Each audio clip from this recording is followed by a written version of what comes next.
এই আপুটা রাস্তায় রাস্তায় মাথার টুকরিত করে ঠান্ডা এমনকি পানি বিক্রি করে।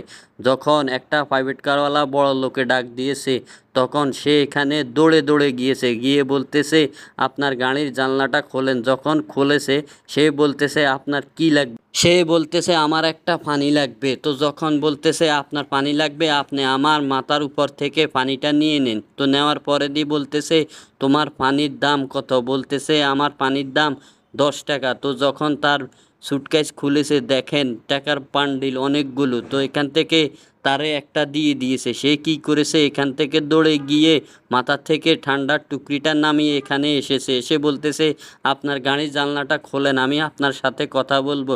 অন্য একটা মেয়ে পাশে দিয়ে দাঁড়িয়ে আছে, তাকে খামে করে অনেকগুলা টাকা দিয়েছে। এখন দুজনে দেখেন অনেক খুশি হয়ে এখানে লাফাইতেছে, তাকে ধন্যবাদ জানাচ্ছে। এরকম মন মানসিকতা যদি সবার থাকতো, তাহলে দুনিয়াতে গরিব বলতে কেউ থাকতো না।